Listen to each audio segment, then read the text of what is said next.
Sveicināti Ortotolks podkāstu īpašajā raidījuma ciklā, kas veidots kā atskats uz Ortoklīnikas rudens medicīnas konferenci. Šogad tajā piedalījās vairāk nekā 600 medicīnas speciālistu un 11 lektori no Ortoklīnikas komandas, kas dalījās ar savām zināšanām un pieredzi. Iepriekšējā sarunā kopā ar doktoru Andreju Peridistī runājām par lūzumu fiksācijām un par PRP jeb augšanas faktoru injekcijām. Šodien pie mums viesojās Ortoklīnikas traumatologs un ortopēds doktors Andrejs Finogējevs, kurš konferencē uzstājās ar vienu no prezentācijām ar tēmu blokādes. Labdien, doktor! Labdien! Lai gan šī tēma šķiet saprotama un bieži tiek pieminēta sarunās un šķiet jau, ka katram otriem ir veikta kāda blokāde, tomēr raugoties uz daudziem jautājumiem, kas tika iesūtīti pēc konferences, redzam, ka tomēr šī tēma šķiet nezinām un daudziem varbūt pat kauns pajautāt, kas tad tas tāds īsti ir. Un tāpēc šajā raidījumā mēģināsim atbildēt gan uz jūsu kolēģu, gan arī pacientu biežāk uzdotajiem jautājumiem par blokādēm. Kas tad īsti ir blokāde, kādi ir tie galvenie mērķi un kas ir tie medikamenti, kuri ar to vienu dūrienu palīdzību atbrīvo pacientu no šīm mokošajām sāpēm? Sāksim ar to, kas ir blokāde. Bieži vien cilvēki domā, ka blokāde, tas mēs blokējam kaut kādu nervu, bet īstenībā zem vārda blokāde slēpjas 3 dažādu veidu injekcijas. Viena ir intraartikulāra, iekšalocītava, otra ir periartikulāra, apkārt locītavai. Tas varētu būt ap iekaisušo cīpsu, tas varētu būt muskulī, citas kaut kāda maziņā saitīte, kas ir blakus locītu. Un trešā tā ir nervu blokāde. Ja, kad mēs ap nervu ievadam zāles, tāda veida noblokējot sāpju impulsu novadi pa nerva gaitu. To visu mēs saucam par vienu vārdu blokāde. Ja. Bieži vien mūsu praksē, ortoklīnika traumatologi, ortopēdi, mēs taisam intraartikulāras vai periartikulāras injekcijas. Tas nozīmē to, ka mēs ievadam ārstējušas zāles vai tieši locītavā vai tuvākā struktūra, kur ir iekaisusi aplocītava. Ko mēs varam ievadīt? 4 grupu preparāti. Pirmais, lētākais, viegli pieejamākais, tas ir kortikosteroīdi. Tas ir medikaments, kas mazina iekaisumu. Papildus vienmēr liekam klāt lidakaīnu vai bupivakaīnu, kas arī darbosies kā atsipinošais moments. Otrais, ko mēs varam vēl laist? Mēs varam laist hialuronskābes. Te ir tie saucami gēli, ko šprice daudz dažādas vietās, bet lūdzu nevajag jauktu hialuronskābi, ko sievietes šprice lūpās vai sejā ar hialuronskābi, ko šprice locītos. Tas ir dažādas lietas un viņus jau kopā nedrīkst. Hialuronskābi ir domāta locītos eļošanai un tā paša laika tur iekšā parasti ir klāt kaut kāds anestēzijas medikaments, kas arī atsapina. Plus mēs varam pieejaukt klāt, ja ir vajadzīgs arī citas stiprāks pretsāpju zāles vai tos pašus kortikosteroīdus. Trešais, tas ir PRP, jeb plazma, jeb proteīnu injekcijas, jeb trombocītiem bagātinātas preparāti. Nosaukumi ir dažādi, bet ideja ir tāda, ka šos preparātus mēs pārsvarā laižam locītavās vai cīpslās ar ideju, lai izsauktu aseptisku iekaisumu reakciju tajā struktūrā, lai provocētu retošanos, jeb dzīšanu.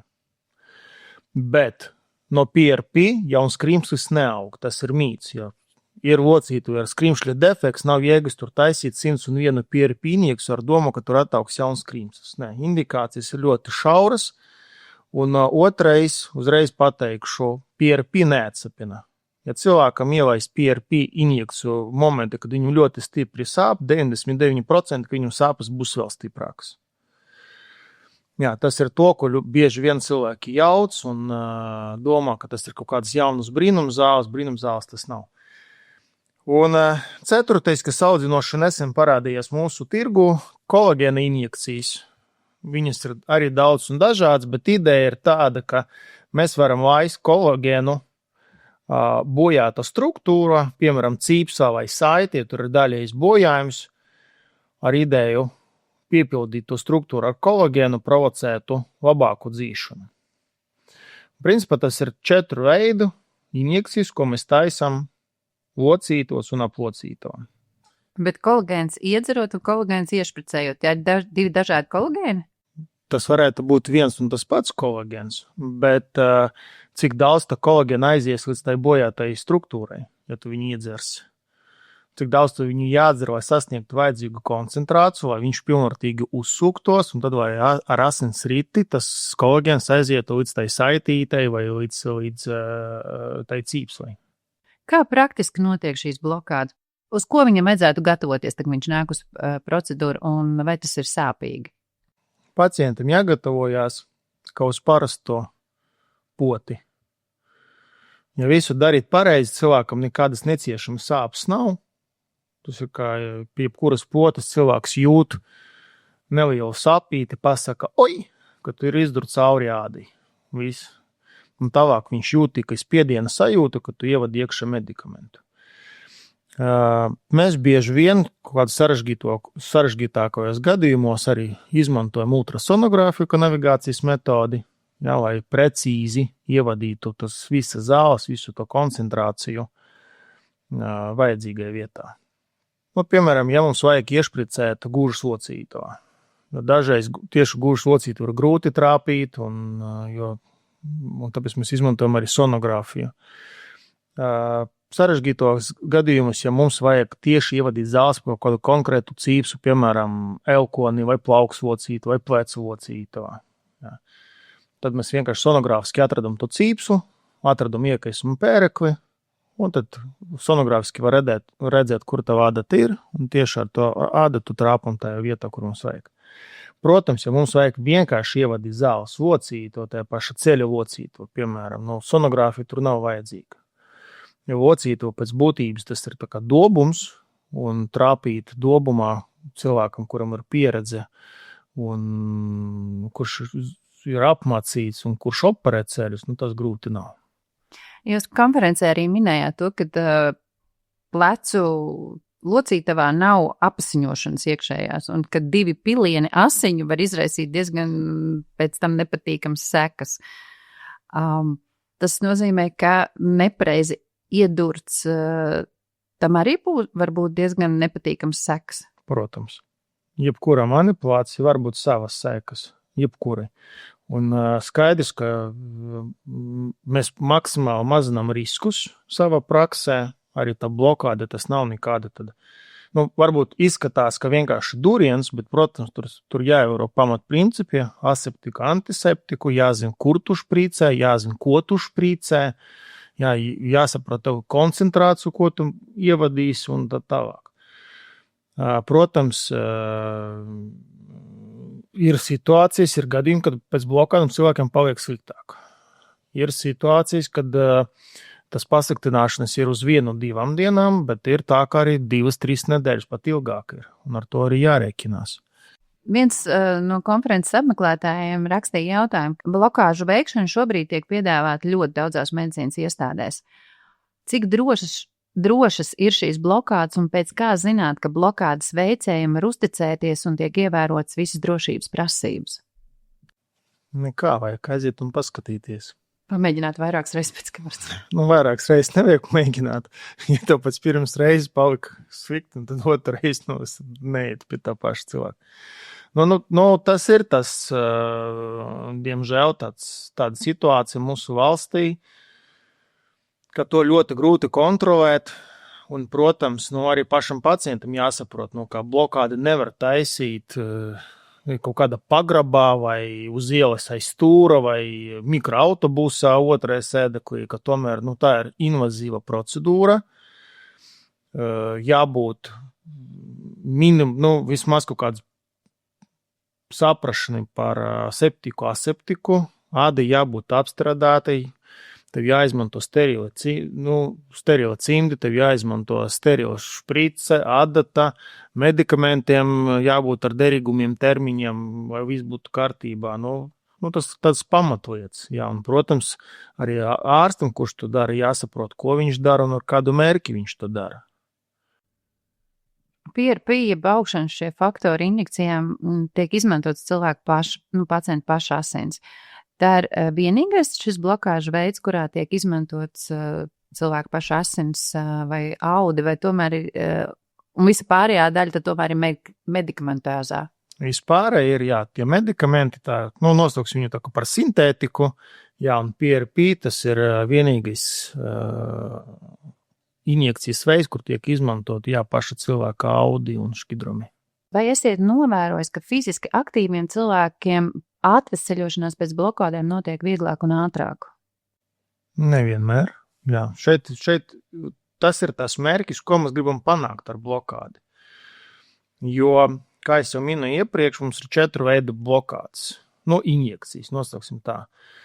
Ja mēs gribam cilvēkam pēc iespējas ātrāk atsapināt un noņemt nost iekaisumu, visefektīvākais un tāda ziņā ātrākais preparāts ir kortikosteroīdi plus lidokaīns vai bupivakaīns.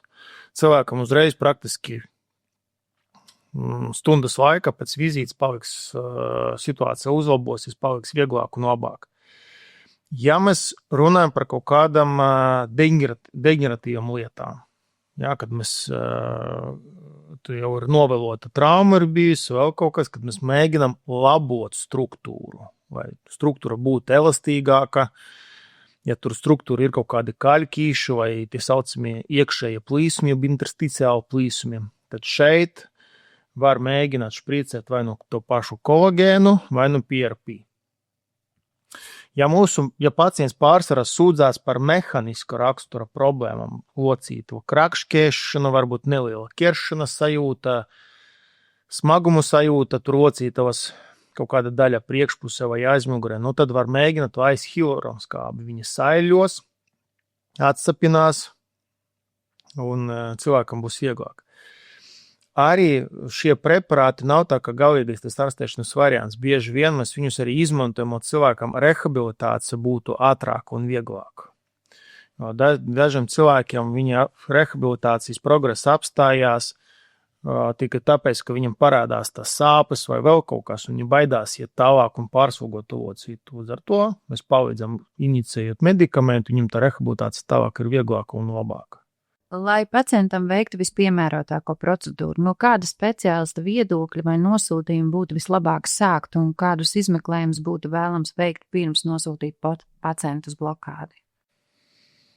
Jāsaka ar traumatologu, kurš arī veiks to blokādi, jāsaprot diagnozi un jāsaprot pacienta sūdzības.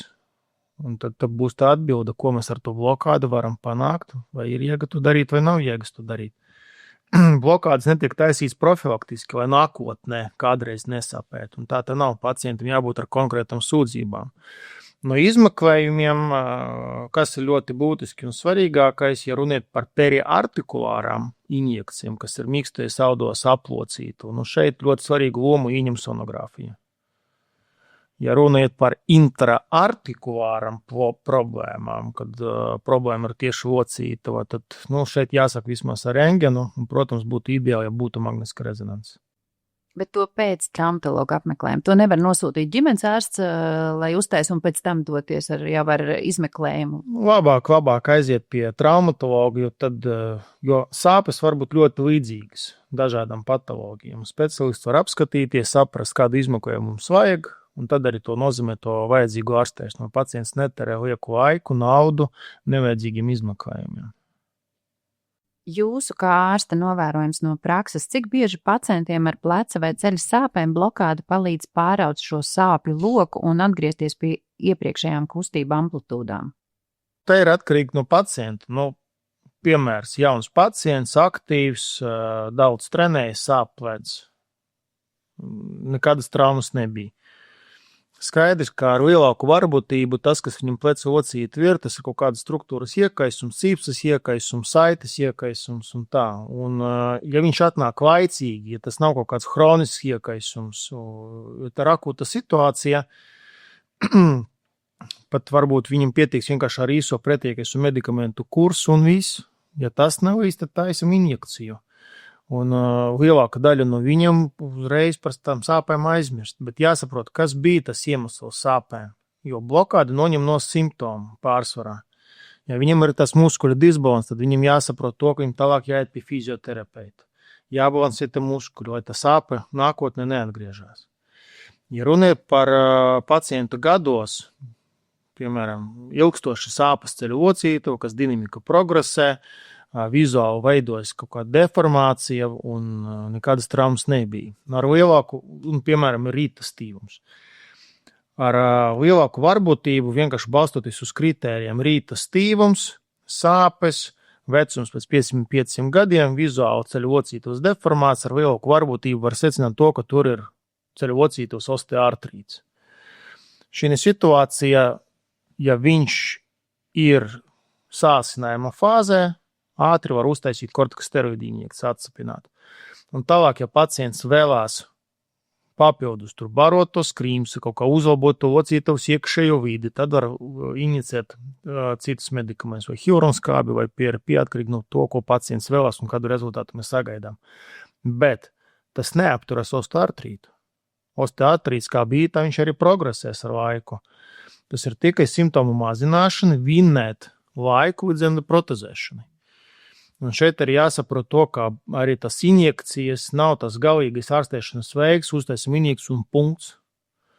Visbiežāk tas ir viens no tā multikompleksa ārstēšanas metodēm, viens no punktiem, ko mēs izmantojam ārstēt pacientus. Kopā ar medikamentiem, kopā ar fizioterapiju, kopā ar tiem pašiem uztura bagātinātājiem, ja ir nepieciešams, kopā ar fizikālām procedūrām, ar dzīvesveida izmaiņām un tā tālāk. Nereti ir nācies saskarties ar viedokļu blokādi, neatrisina cēloni, tikai simptomu, tāpēc nav jēgas viņu izmantot. Dzirdēts, ka tieši jaunie ārsti ir piesardzīgi vai pat skeptiski pret blokādēm. Un arī jūs pats pat minējāt par to, ka tas tā kā neaptur to līdz galam, bet tomēr iesakiet blokādes. Kā to visu salikt kopā? Jāsaprot iemesls, kāpēc pacientam ir sāpes. Ja sāpes ir rādušās struktūrāls problēmas dēļ, nodelis krimslas, saplīsis menisks, pleca locītavas saplīsa cīpsla, fibros krimslas, ir struktūras bojājums. Blokāde to neizarstēs. Blokāde nevar to salipināt, ar blokāde nevar to sašūt vai vēl kaut kāda veida. Mēs vienkārši šī situācija, mēs vienkārši atsapinam, ievadam pretiekaisumu zāles vai citu medikamentu, lai uzlabotu simptomātiku. Ja runa ir par iekaisumu, kuras dēļ ir sāpes. Cīps ir iekaisusi sāp pārpos dēļ, nertas pozas dēļ darbā, vai kaut kāda cita iemesla dēļ. Kad struktūra ir vesela un viņa var normāli darboties, bet viņa to nevar darīt, jo viņa ir iekaisusi, tad viņa ir pietūkusi, tad viņa ir rigīda, viņa zūd elasticitāte. Bet viņa pēc struktūras ir vesela normāla. Tad ielaižot iekšā injekciju, mēs varam mazināt iekaisumu, mēs varam ietekmēt to cīpsu, lai viņa atkal kļūtu elastīga, nesāpīga, normāla apjoma un tālāk darbotos. Cik bieži drīkst veikt blokādes pie slapa bojājuma 3. līdz 4. pakāpes, un vai pastāv risks pārforsēt šo terapiju? Bet sākumā jautājums, kas ir slapa bojājums? Slapa bojājums, tas ir biceps garās galveņas cīpslas piestiprinājumā vietā, pleca locītavā, daļējs plīsums. Ir kopumā 4 tipi, un 3., 4. tips atkal jautājums, ko mēs gribam panākt ar to blokādi. Jo 3., 4. slapa bojājumu tips blokādi viņu neizarstēs. Tas pēc būtības ir tā lieta, kur vajadzētu operēt. Bet iedomājamies, vecs kungs, 80 gadi, viņam ir slep, 3., 4. pakāpe, ikdienā viņš ir maz aktīvs, bet viņam tas sāp un traucē. Mēs varam uztaisīt viņam injekciju paša cīpslā, tāda veida provocējot to, ka tā cīpsla noplīsīs. Un viņš būs atbrīvots no sāpēm. Bet viņiem funkcijas? Biceps funkcija viņam darbosies uz īsas galveņas cīpslas, jo bicepsam ir 2 daļas. Viss, kas viņam vizuāli būs tā, ka tas muskulis būs deformēts un nebūs sāpes. Un bieži vien to, ko mēs arī redzam praksē, dažreiz daba dara to pašu. Atnāk kungs gados, fiziski vēl pa mājām strādā, ilgi sāpēja plecs, kaut kāda viena brītiņā sajūta krakšķi pleca locītavā, sāpes uzreiz pazūda, parādīs neliels zilums un muskulis ir deformēts. Bet tā viņam nekādu citu sūdzību nav un viss ir labi. Līdz ar to šeit tā blokāde, protams, blokāde nedrīkst taisīt cīpsu, jo cīpsa pārplisīs ar lielāku varbotību, tīpaši runiet par kortikosteroīdiem.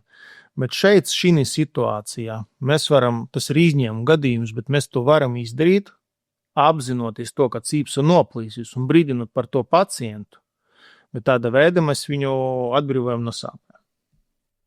Dažkārt pacients saka, ka blokādes palīdz tikai uz īsu brīdi vai vispār nestrādā. Kāpēc tā notiek, kāpēc vienam darbojas un otram ne?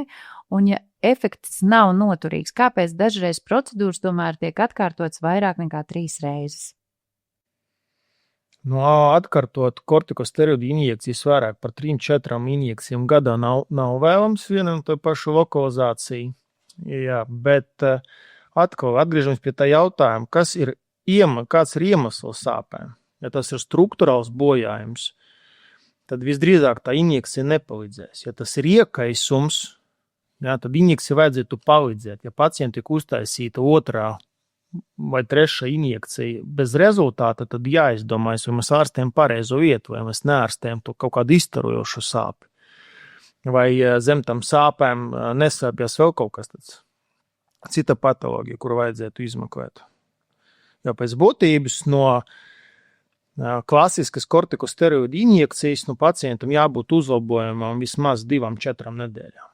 Vai blokādes reizēm tiek izmantots arī diagnostikas nolūkos, lai saprastu, kur tieši rodas sāpes, nevis tikai, lai tās mazinātu? Protams, arī ļoti bieži mēs tā arī daram, jo arī jāsaprot to, ka pati, piemēram, pleca locītava, tas nav tikai lāpstiņu un augšdevums. Pleca locītava sastāv no 3 locītavām. Ir locītava starp atsargas kaulu un lāpstiņu, ir locītava starp augšdevumu un lāpstiņu, un ir tā saucama vēl viena pseida locītava starp kruškurvi un lāpstiņu. Un bieži vien, kā es arī minēju iepriekš, sāpe ir tāds izstarojuša raksturs. Un dažreiz grūti saprast, vai kur tieši tā sāpe ir, kas ir tas iemesls. Un tāpēc arī taisim tas diagnostiskas blokādes, sonogrāfijas kontrole, ielaižot lidokaīnu. Tas pēc 30-40 sekundēm mēs varam saprast, vai tā sāpju iemesls ir tajā locītavā vai citā. Arī mēs būtu tā, ka grūti dažreiz saprast, vai tā sāpe nāk no muguras, vai tā sāpe ir gūžas locītavā. Un tad vienkārši uztaisim sonogrāfijas kontrolē injekciju gūžas locītavu, ielaižot lidokaīnu. Ja pacientam sāpa pazūda, viss problēma ar gūžas locītavu, turpinam tālāk izmeklēt, ārstēt gūžu. Ja pacientam minūtes laikā pēc tas injekcijas gūžas locītavu kādu izmaiņu nav, sāpēja, tad problēma ir kaut kur citur. Kādi ir šie iespējamie blakus efekti vai situācijas, ka blokādes nav tomēr ieteicams un šīs pacientu grupas, kurām šī metode nav piemērota? Alerģiskas reakcijas, tās mēs būtu. Protams, cilvēkam ir dažādas alerģijas reakcijas gan uz to pašu kortikosteroīdu, gan uz lidokaīnu, gan uz to kolagēnu, jo pārsvarā tas ir dzīvnieku izcelsmes kolagēns, gan uz to hialuronskābju, tā ir sintetiskais preparāts. Uz PRP alerģisku reakciju neesmu novērojis, bet, ja mēs taisim šīs injekcijas tieši locīto, tad locīto, protams, pirmajās 2 nedēļas varbūt nedaudz pietūkusi. Tas ir viens. Protams, otrais, ja mēs to veicam neaseptiskos apstākļos, vai mēs to veicam caur kaut kādu inficētu ādu, kur ir brūts vai kaut kāds apsartums vai vēl kaut kas, protams, mēs varam dabūt ļoti lielas komplikācijas, ko sauc par strūtainu artrītu, un tas ir ļoti slikti. Līdz ar to tad, vienmēr jāskatās, ko tu dari, kā izskatās āda, vai tur nav kaut kāds iepriekš infekcijas pazīmes vai iekaisuma pazīmes, un vienmēr šo situāciju jāizvērtē. Vai pastāv risks, ka pacienti var pierast pie šīm blokādēm un vēlas tās atkārtot līdzīgi kā atsāpinošos līdzekļu lietošanu? Pēc būtības tur nekāds narkotisks zāles iekšā nav, tur tā pierašana pie pašiem medikamentiem, viņa nav. Vienīgais, pie kā pacienti var pierast, ka pie tā, ka viņam pēc tam injekcijiem paliek labāk. Un viņš atkal grib to labu rezultātu. Bet šeit arī jāsaprot to, kas ir tas iemesls sāpēm. Ja runiet par jauniem cilvēkiem un plecu locītavām, visbiežāk tas ir kaut kāds muskuļu disbalans. Cilvēks pārkačāts, neuztrenēts, satrenēts nepareizi, un tad, protams, viņš nāk to taisiņu vinīgs, viņu kādu laiku ir labi. Bet ja viņš neatrisinā to iemeslu, kāpēc viņam atkal sāsinājumi ir un kāpēc iekaisumi veidos, tad viņš visu laiku pie tevi nāks uz tām injekcijām. Tā būs ilgstoša, simptomatiska, nevis patogenetiska ārstēšana. Un tas nav labi. Ir kaut kāds vecums sākuma posms, no kura drīkst vispār sākt veikt blokādes? Tāds man nav zināms. Protams, zīdaiņiem blokādes netaisa, bet es zinu, ka, piemēram, arī bērniem pie dažādām saslimšanām, arī pie reumatoloģiskām saslimšanām dažreiz arī taisa injekcijas. Paldies, doktor. Man nav vairāk jautājumi. Varbūt jums ir kaut kas tāds, ko es jums neesmu pajautājis, bet ko jūs gribētu pastāstīt par tēmu blokādes? Es gribētu, lai katrs pacients priekš sevim saprastu pamatlietas. Tas blokādes, kuras taisīt, tomēr jāizvēlas ārstam, nevis izlasot internetā kaut kādus brīnumu rakstus un es gribu to un to. Otrais jāsaprot jautājums, kāpēc mēs to darām, ko mēs gribam ar to panākt. Jo ar blokādām nevajag aizrauties, tā ir tomēr invazīva manipulācija, pēc kuras var būt arī negatīvas sekas. Ja. Un tas ir tās divas pamatlietas, un, protams, arī blokādes jātaisa normālā klīnikā. Tas nozīmē, ka arī, ja es aizēju pie ārsta, viņam saka, es vēlos, lai man uztais blokādu, un viņš vienkārši viņu taisa bez izmeklējumiem, tas jau arī norāda uz kaut kā. Ja tu atnāksi pie manīm ar jautājumu, ka tu gribi blokādu, es pajautāšu, kāpēc. Tāpēc mums pirmais, kas mums jāsaprot, kāpēc sāp. Kad mēs atbildam uz jautājumu, kāpēc sāp, mēs varam atbildēt uz jautājumu, kā jārastē. Un ja mums tā ārstēšana ir neefektīva, tad mums jāsaprot, kāpēc viņa ir neefektīva, un tad meklēt citu variantu, kā pacientam palīdzēt. Šeit nekad nav jāsāk ar ārstēšanu ar blokādēm. Visu jāizvērtē katram pacientam individuāli, cik stipri viņam sāp, cik ilgi viņam jau tas sāp ir un kāda viņam bija iepriekš izmeklējuma. Jo no blokādes var palikt sliktāk. Tas ir to, ko mēs neviens negribam, bet, diemžēl, tas notiek, lai mazinātu tos riskus, protams, tur jāaiziet iepriekšēji posmi un jāsagatavojas. Kā paliek sliktāk tas, kad... Nepareizi tiek ievadīts, nepareiza tehnika, 1, nepareizi piemeklēts medikaments, 2, neatbilstoša ārstēšana pie tās diagnozes. Jo varbūt tā, ja pleca locītava ir, piemēram, tā saucamais adhīzijas kapsulīts, frozen shoulder, kustības pleca locītava ļoti ierobežots, ir nakts sāpes, pacients neguļ pa naktīm, viņš nevar precizēt, kur viņam sāp visa locītava, kur to nepieskarsies ar pirkstu, tur viņam arī sāp. Un tad viņš nāk meklēt to brīnumu blokādi, pie doktora laicīgi nevar tur tikt, pie savajā pierakstīs pie kaut kā cita, un viņš uztaisīja vairākas injekcijas periartikulāri. 3-4 durieni aplocīto. Mikstējas audos, ievadot to pašu kortikosterīdu. Tas nav nekas tas kaut kāds aizliegtais paņēmiens, tas nav nekāds slikta metoda vai vēl kaut kas, bet pacientam, tā, ka tu vairākas reizes esi dūris iekaisušos audos, protams, var palikt sliktāk. Tā var būt. Tāpēc varbūt ir situācija, kad pacientam jāsagatavo injekcija. Jāizraksta pretīkaisuma zāles, vai viņš padzer nedēļu, vai viņš nedēļu roku, piemēram, nekustina atslogo, vai viņš patur augstumu pirms injekcijas un pēc injekcijas, un pēc tam, kad plecs vismaz čučuķi nomirināsies, nebūs akūta iekaisuma fāze, tad viņš nāk mierīgi uz injekciju. Paldies, doktor, jums par šo sarunu. Šī bija ortotologs saruna ar doktoru Andreju Finagējevu.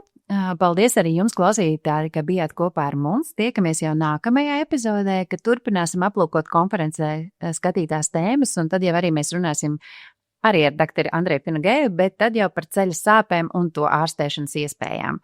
Sarunu vadīja Agnes Bauman, par skaņu rūpējās Guntis Bērziņš. Uz tikšanos nākamajā podcastu sērijā.